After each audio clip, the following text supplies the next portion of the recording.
Olá, tudo bem?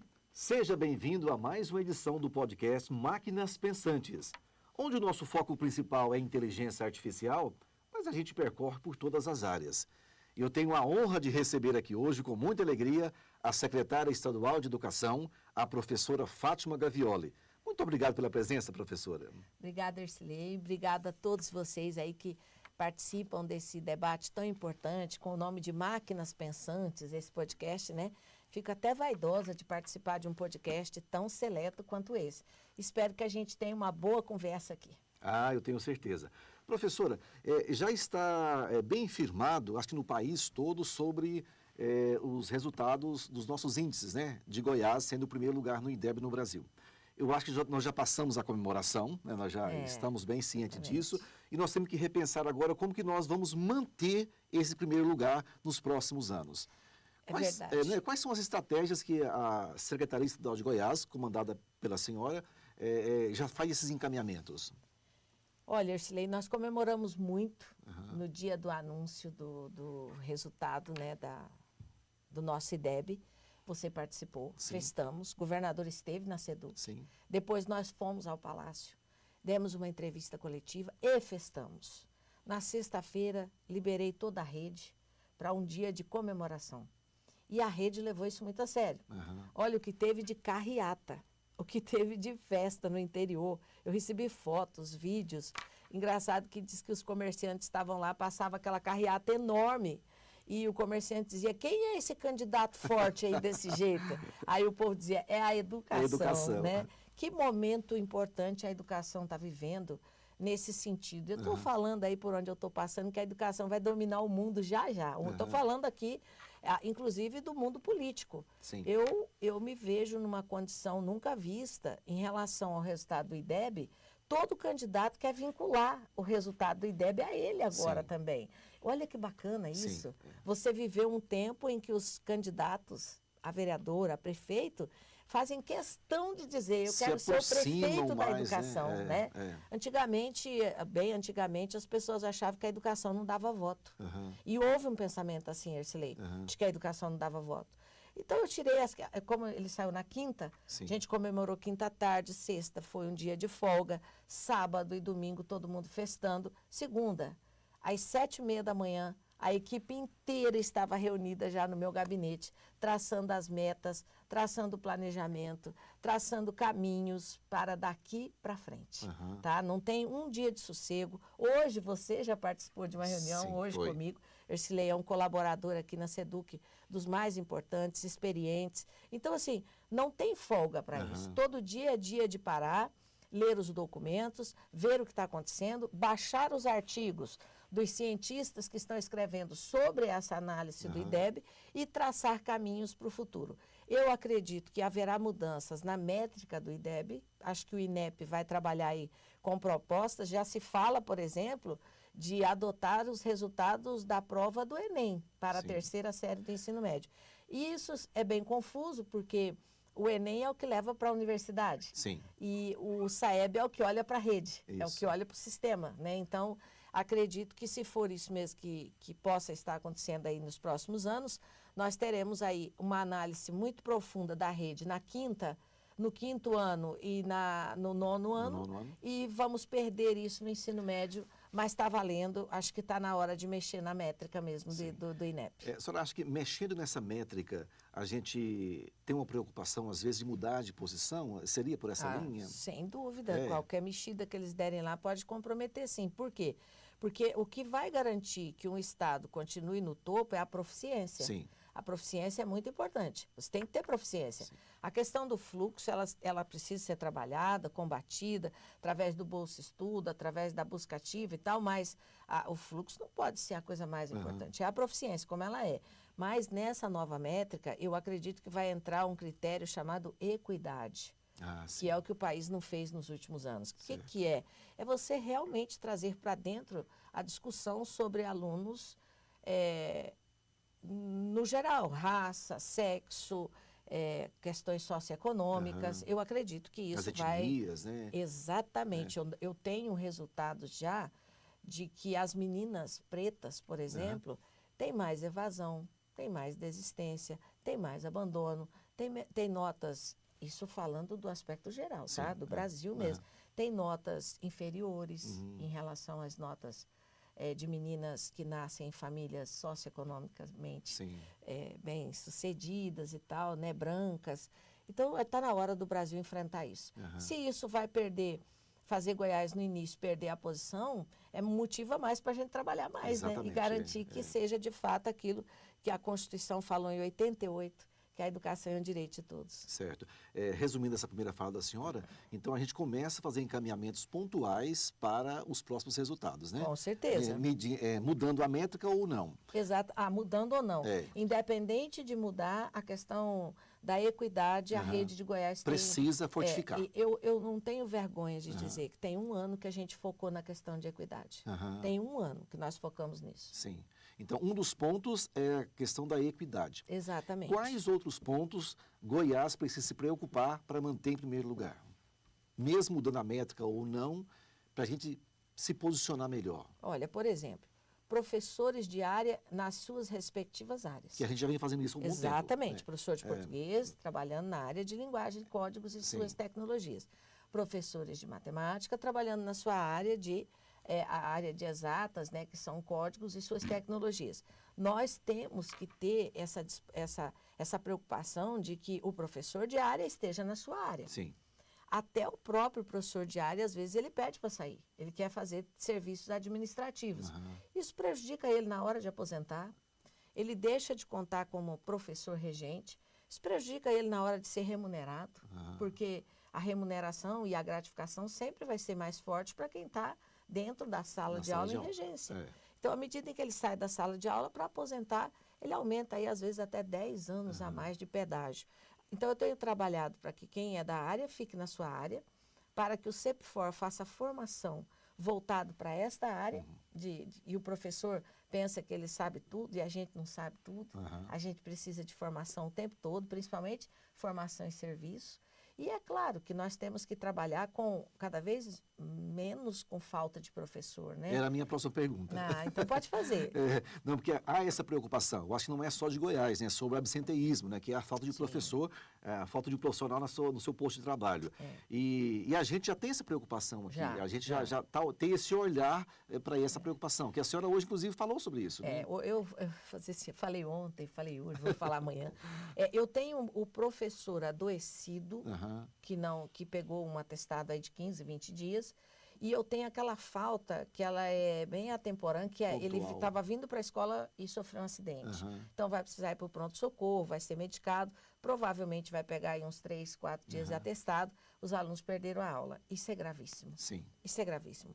Aluno solto no pátio atrapalha a aula do outro que veio trabalhar, que está tudo certo. E se somar, no final do ano, vão dar muitas aulas. Olha, o número de professores que faltam. Eu fiz um estudo aqui em Goiás esses dias e pedi para uma equipe para as escolas. Certo. E elas anotarem para mim em quantas escolas o horário estava realmente preenchido. Ou seja, estava previsto lá 6 aulas e eles tiveram as 6 aulas com o professor frequente.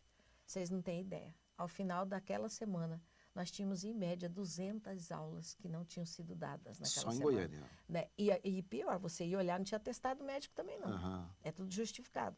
Isso não pode acontecer. Acho que o professor faltou, ele tem que apresentar o atestado médico para a escola. O diretor tem que parar com essa história de justificar a falta dele. E, principalmente, eu preciso ter alguma coisa que impeça o aluno de ficar solto ou de ir para casa no horário de aula. Sim. E isso está sendo feito através do Ser Goiás. O Ser Goiás é uma plataforma que a coordenação pedagógica entra, baixa a aula que seria sido dada pelo professor e coloca os alunos para assistir essa aula.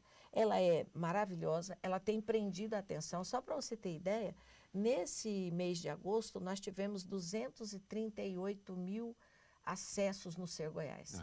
O Ser Goiás atende do 5º ao 9º ano e o 2º do médio. Sim. Então, se o professor faltou e ele dá aula do 5º ao 9º, ou na 2ª série do ensino médio, basta ele acessar a plataforma, depois você pode até disponibilizar aí melhores e maiores detalhes, eu estou com ela aqui em mãos, você acessa através do NetEscola, vai no Ser Goiás, pega a aula, baixa a aula, os alunos assistem a aula, o professor trouxe o atestado no outro dia, você lança imediatamente, ou mandou pelo WhatsApp o atestado na mesma hora, você lança esse atestado para evitar bloqueio, desconto no pagamento, o professor faz agora um reforço com os alunos no contraturno, ou ele tira lá 15 minutos da aula dele e faz esse apanhado da aula que ele assistiu no Ser Goiás e está tudo certo. Agora, não trouxe o atestado, eu abri o portal do Ser Goiás, dei as aulas para os alunos, o professor não trouxe o atestado. Você fica com uma certa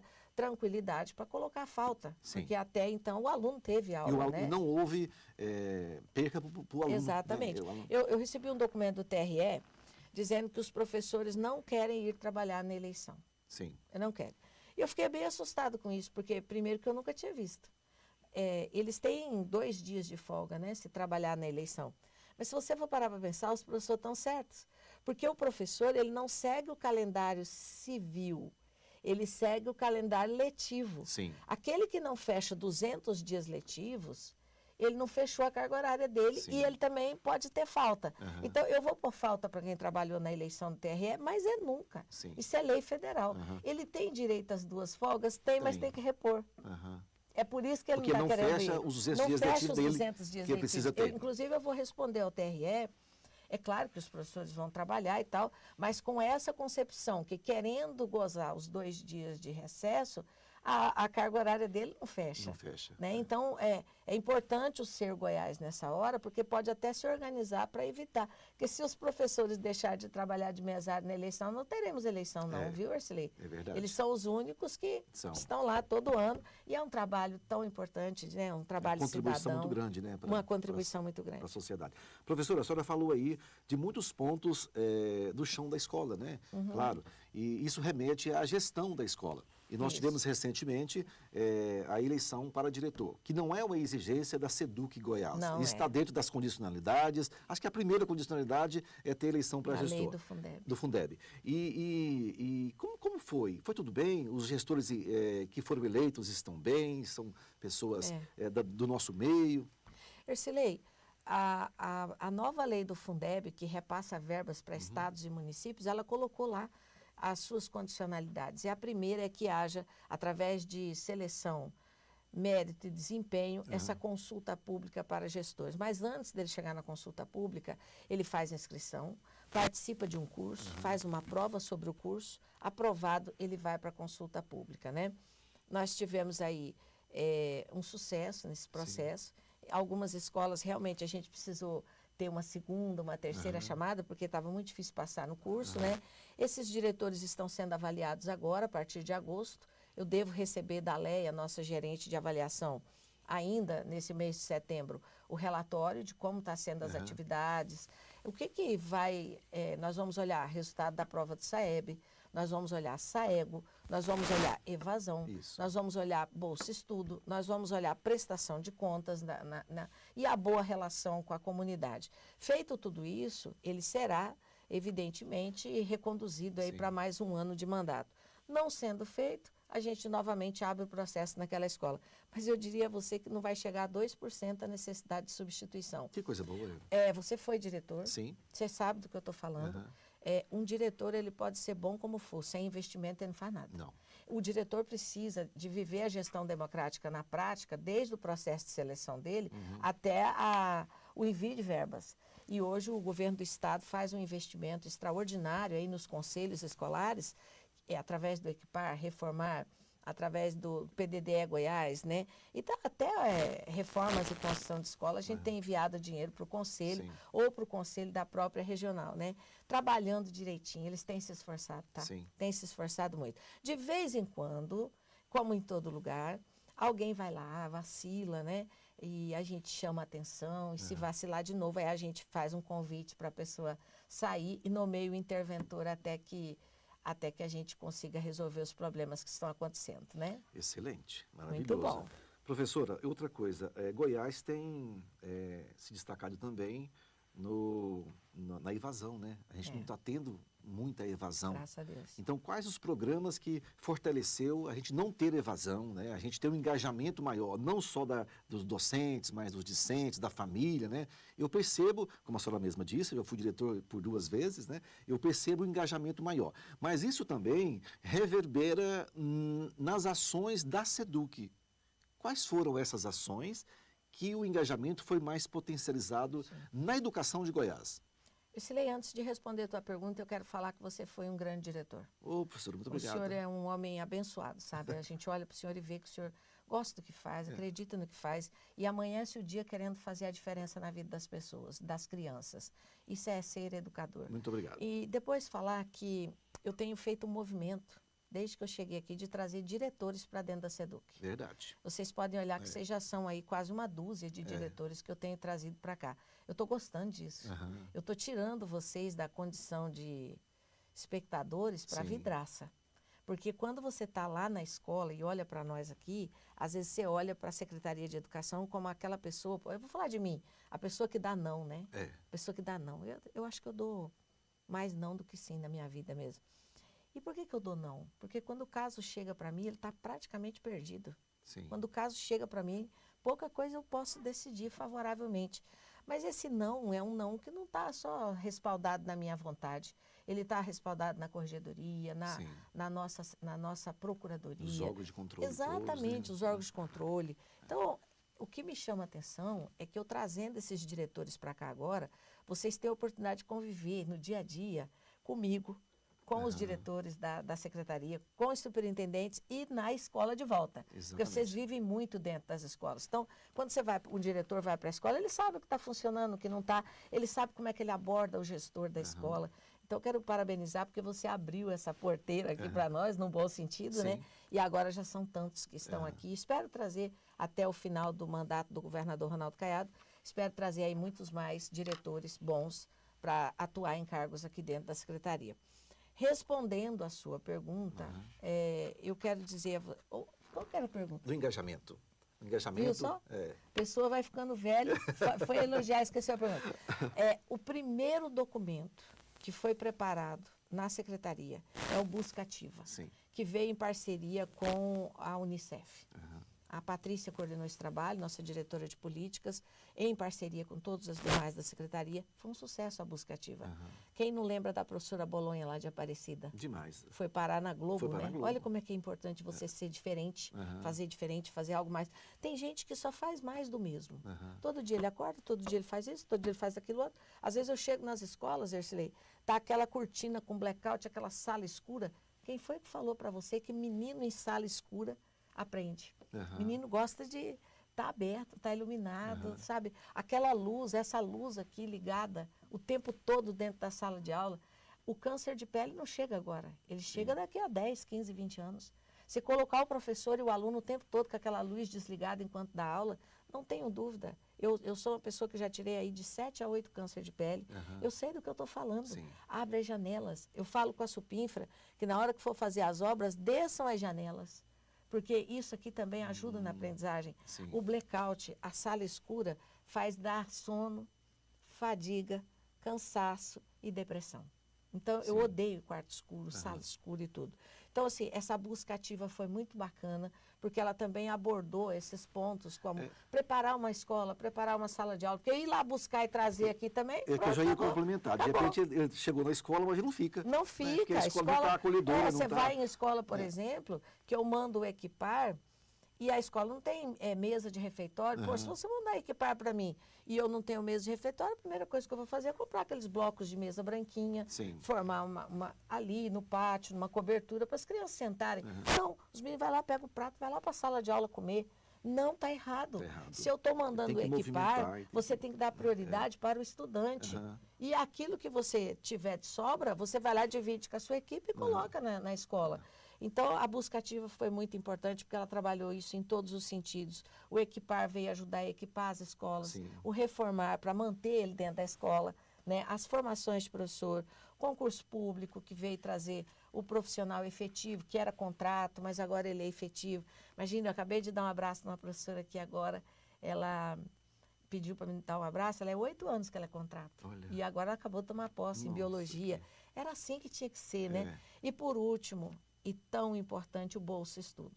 O Bolsa Estudo, ele está no 9º e no ensino médio, para todos, independente da condição socioeconômica. Ele tem nota e frequência. Se ele não tiver nota, não recebe. Se não tiver frequência, não recebe. Sim.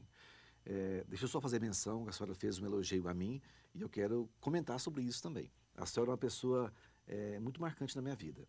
Quando eu fui diretor pela primeira vez na escola de tempo integral, no Colégio Frota, foi a primeira escola, quando a senhora chegou em Goiás, que a senhora foi. É verdade. Então, num sábado. Num sábado. Num sábado. Então, eu lembro disso. E a senhora esteve lá e me... Eu lembro até a camisa que você estava usando. Você acredita Não nisso? me lembro. Eu me lembro. E eu me lembro até que você me levou num espaço onde os pais estavam sentados. Isso.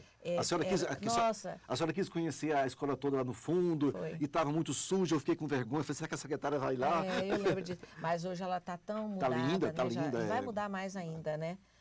E além disso, professora, 2 momentos da educação, na minha época de gestão, que marcou muito, que eu lembro da senhora.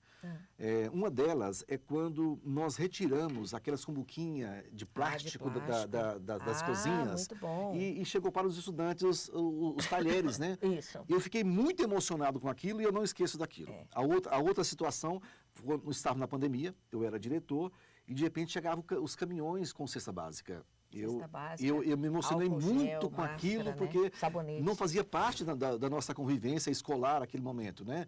Então, eu sei que todas as escolas fizeram aquilo, mas para mim foi muito marcante aquele momento Isso lá. Em parceria com a Secretaria de Ação Social, Desenvolvimento Social e o Gabinete de Políticas, né, coordenado pela dona Gracinha, realmente.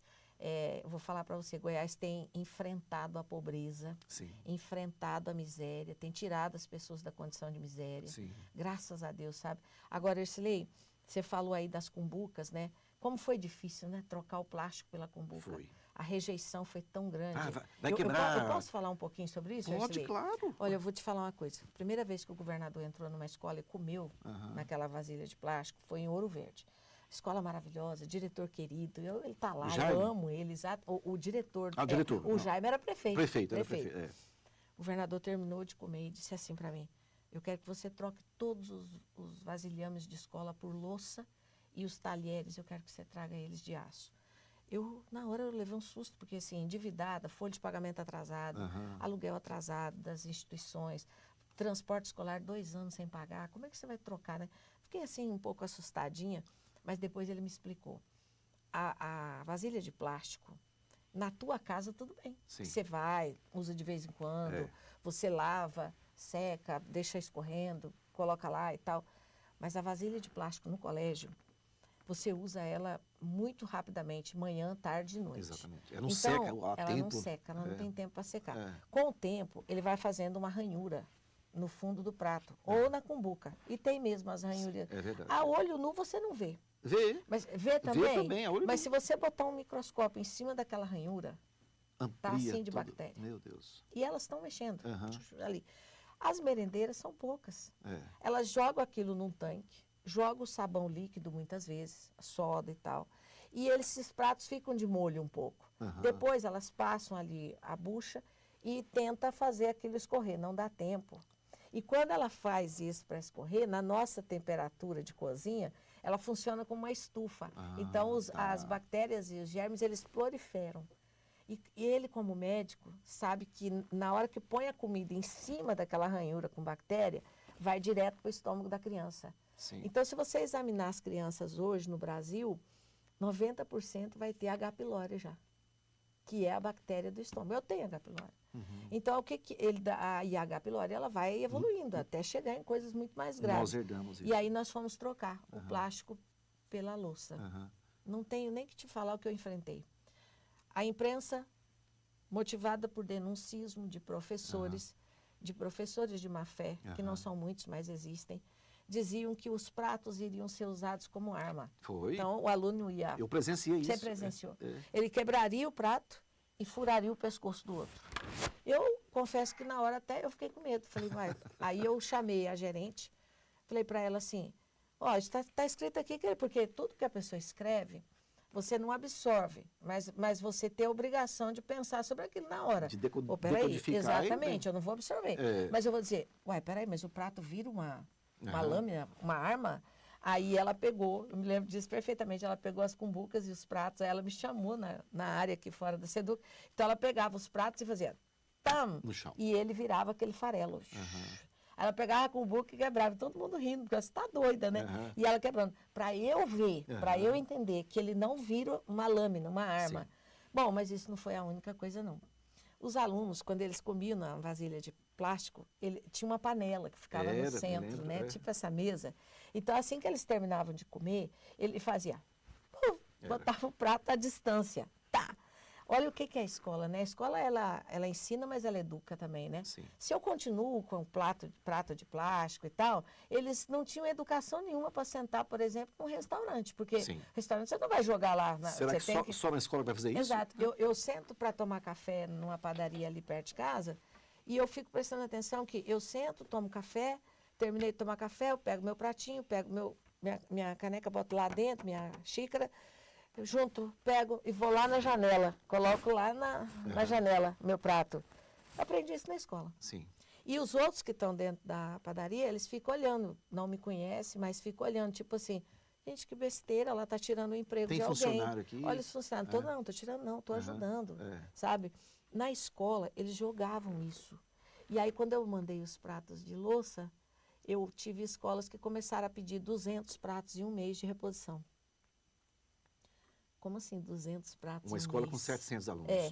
O que aconteceu? Até que a gente descobriu que eles faziam o mesmo exercício com o prato de louça. Pá!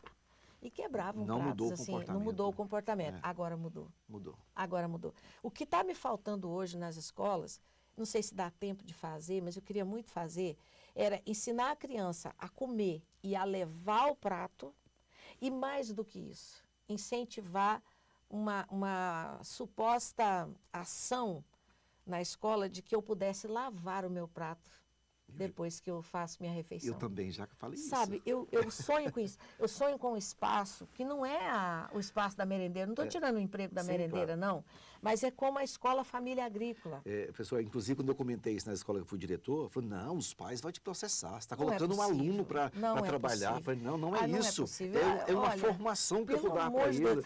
Olha para você ver o seu filho aprender a lavar um prato. A minha ideia não evoluiu. Tem chance dele lavar prato em casa. Agora que eu desculpo que a senhora também pensa igual eu. Eu penso. Eu não sei como é que a gente pode fazer, mas seria tipo assim, a gente colocaria umas pias de inox com umas lixeiras para recolher esse material que vira adubo depois na escola também, né? Mas a gente faria, ele chegaria, rasparia ali o prato, aí ele lava, aí teria aqueles escorredor bem grande, ele já... Estados Unidos... Japão faz muito isso. Escola Família Agrícola, ele come, é lógico, ele está internado, ele vai lá, lava seu prato, seu copo... Eu sonho com isso, Ercilei, mas eu não tinha pensado na parte dos pais serem contra e nem nos processos aí de órgãos de controle, né? Vamos pensar melhor sobre isso. Mas não ensinar uma pessoa a lavar o prato que come, fica esquisito fica demais, ruim, né? Fica ruim. Fica ruim.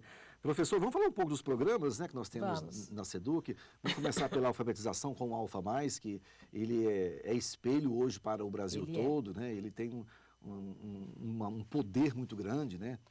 Ercilei, o Alfa Mais talvez seja o coringa da secretaria, né? Ele trouxe, ele tirou dos livros, da Constituição, das leis, ele tirou a palavra cooperação, colaboração e trouxe ela para a prática, né? Isso, A gente tem hoje um envolvimento muito grande com os 246 prefeitos, é um trabalho fantástico feito aqui na Superintendente de Educação Fundamental, professora Gisele, coordenado pela professora Gisele, e esse trabalho, ele visa garantir que nenhuma criança chegue ao segundo ano do ensino médio sem saber ler e escrever. E chegava. Ele chegava. E agora a gente está combatendo isso como? Contratando supervisores para os municípios, pagando formação, comprando material escolar para todos da alfabetização e mandando para as prefeituras, mandando recursos para melhorar as escolinhas municipais. Isso é um trabalho do governo do estado, em parceria com a AGM, FGM, com todos os prefeitos, que tem dado muito certo. E só quem está ganhando com isso são as crianças. Professora, a senhora hoje tem um conhecimento muito grande do Brasil todo sobre educação. Um programa igual esse, o Alfa Mais, existe ele em outros estados? Sim, existe? Sim. Não, deixa eu te contar um segredo. Tem nada novo, não. A gente vai pegando o que deu certo e bobo é quem não quer fazer isso. Olha, depois que saiu o resultado do IDEB, o primeiro estado que eu recebi foi São Paulo. O secretário de São Paulo esteve aqui, o Para Renato ver as esteve práticas. aqui. Veio, sentou com a equipe, conversamos nós dois, demos risada. Cara, quando que você ia imaginar que São Paulo podia aprender alguma coisa com Goiás, né? Agora já veio o Mato Grosso, Sim. meus amigos riquíssimos, tá? Mato Grosso é riquíssimo, Capag. Acho que o Mato Grosso ele é Capag B ou Capag A na economia, né? Vieram aqui, Ercilei, sentar com a gente. E nós, na mesma oportunidade com São Paulo e Mato Grosso, ficamos bisbilhotando também o que eles estão fazendo de bom para nós também trazer, Sim, né? Vou receber agora, semana que vem, vou receber o Paraná aqui. Sim. Eu estive no Espírito Santo há 3 meses atrás. Eu vivo aqui no DF, em contato com a Elvia. Ou seja, a gente tem o Alfa Mais veio de Ceará. Sim. O Alfa Mais é uma proposta lá no Ceará. Deu muito certo, tem 20 e tantos anos que o Ceará se destaca Mas então, no Fundi 1. O diferencial, então, é esse engajamento, é esse jeito de trabalhar, porque o projeto ele existe. Eu acho que o mais importante é não ter vaidade, né? Você não pode ter vaidade. Você trouxe onde o Alfa Mais? Ceará. Agora, o Ceará tem o projeto dele, eu tenho o meu.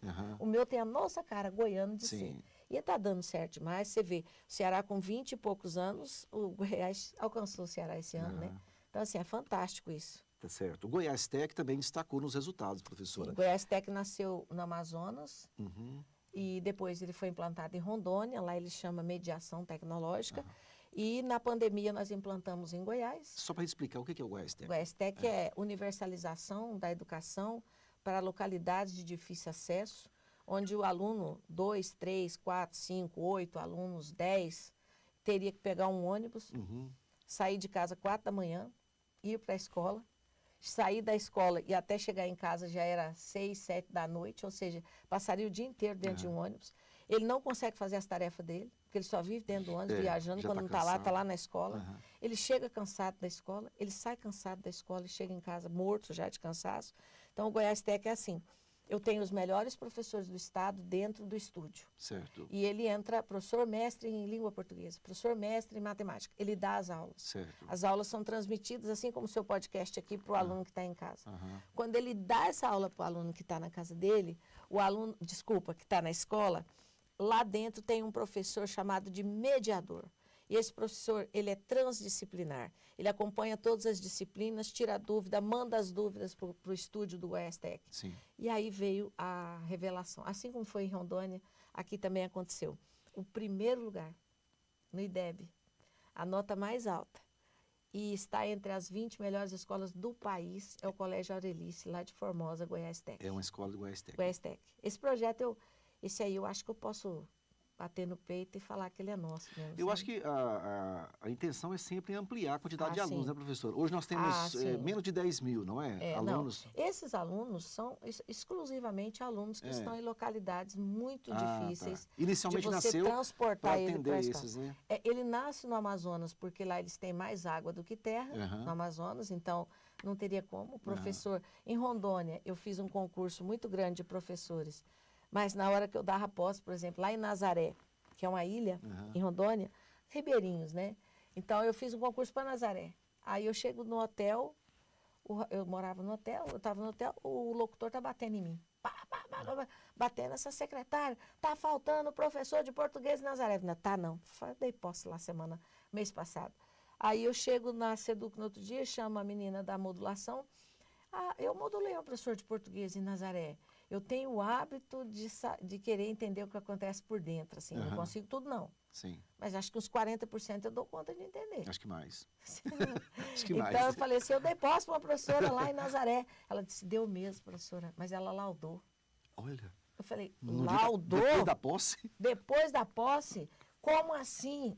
Ela foi lá, pegou o processo, ela tomou posse, foi para Nazaré. Toda a ilha chove à tarde, você já viu? Na ilha chove à tarde, todo dia. Então, à tarde choveu. E no segundo dia choveu, no terceiro ela desmaiou, levaram para o hospital. Ela tem uma síndrome que é chamada de síndrome do medo da chuva. Bom, com todo respeito, e Rondônia chove demais. Rondônia chove 6 meses. Eu fui entender, existe mesmo a síndrome, mas ela teria que ter feito o concurso para a categoria de educação especial. E ela fez para a geral. Sim. Então, aí eu solicitei a exoneração, houve a exoneração dela, e depois, mais tarde, eu soube que ela fez para a educação especial. Sim. Mas veja você, Às vezes você acha que dá para resolver todos os problemas com transporte escolar. Entendi. Não, Nazaré tinha que ser mediação mesmo. Uhum.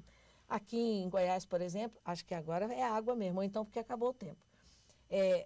Tá sumindo, né? É a fumaça, né? Nazaré não tem a menor possibilidade, por exemplo, de ter aula presencial. Lá tem que ser mediação. E aí, quando sai o primeiro Enem, depois da mediação, quem mais se destaca nos resultados são os alunos do Goiás Tech. Por quê? As evidências nos dizem que é porque eles têm 200 dias de aula. Se cair a ponte, tem aula. Entendi. Se o transporte não for, tem aula, porque eles não dependem tanto dele. Se o professor adoecer, tem aula. Você entendeu? Entendi. Então, eles têm 200 dias letivos e eles têm aula com o professor de área, mestre aqui? ou doutor. Certo. Professora, a senhora falou muito aí também... Obrigada. De professor. Para a gente terminar aqui, vamos falar sobre o plano de carreira dos professores. Aí a gente encerra, que nós estamos já pedindo água. O plano de carreira, ele vai contemplar aí um descolamento da carreira entre o P3 e o P4. Tá. Isso aconteceu porque o piso, não devia ser lei do piso, tinha que ser lei do teto, né? Porque o piso é o piso, para quem está abaixo dele.